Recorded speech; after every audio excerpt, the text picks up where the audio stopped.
first is retiring at 55 with $1 million. And we've got to take a couple assumptions if we're doing these strategies. The first assumption is we're going to use $55,000 as our annual expenses. Now, the average annual income in America today has actually gone up. It's about $65,000. So we're going to back off about $10,000 of that to say our average annual expenses are $55,000. We're going to retire at 55.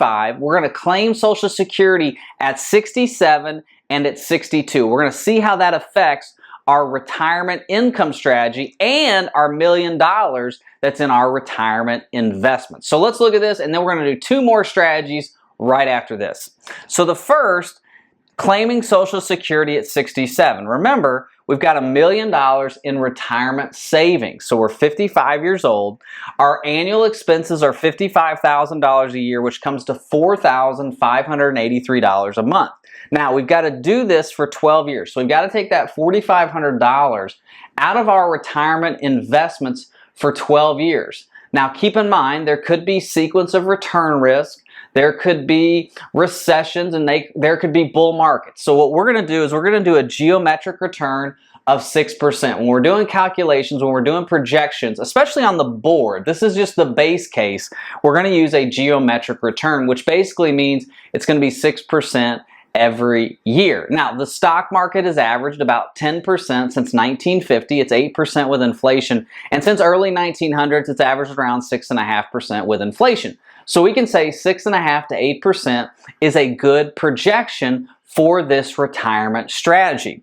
Now, we're going to use 3% as our inflation rate. And remember, we're going to take Social Security at 67 of $2,800. So between ages of 55 and 67, our $1 million earning 6%, but withdrawing $4,500 a month goes from $1 million in retirement savings down to $711,000 in retirement savings.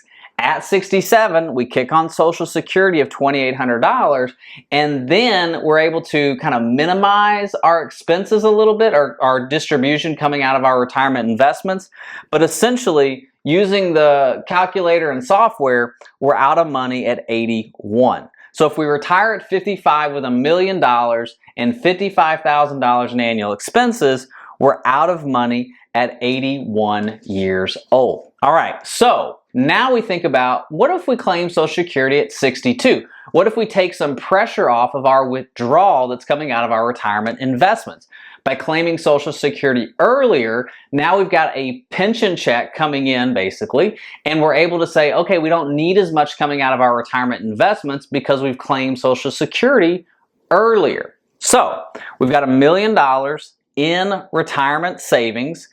All the other components are still the same. 6% rate of return, 3% inflation rate, $4,500 is coming out.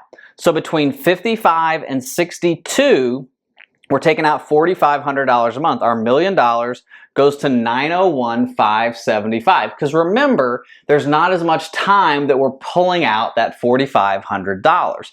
So at 62, we've got $901,000, and we start taking Social Security of $1,960. Remember, Social Security at full retirement age is $2,800, but 70% of $2,800 is $1,960. So if you claim Social Security early, you have to remember you're going to get less of a check.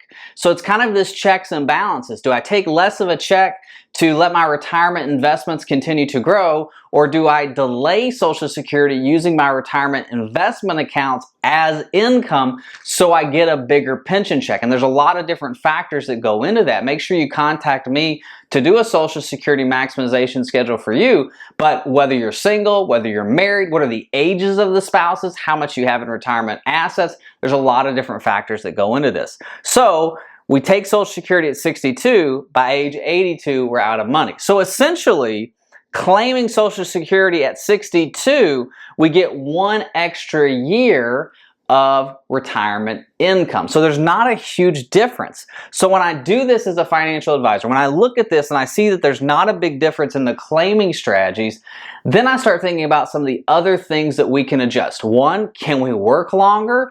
And two, can we lower our expenses?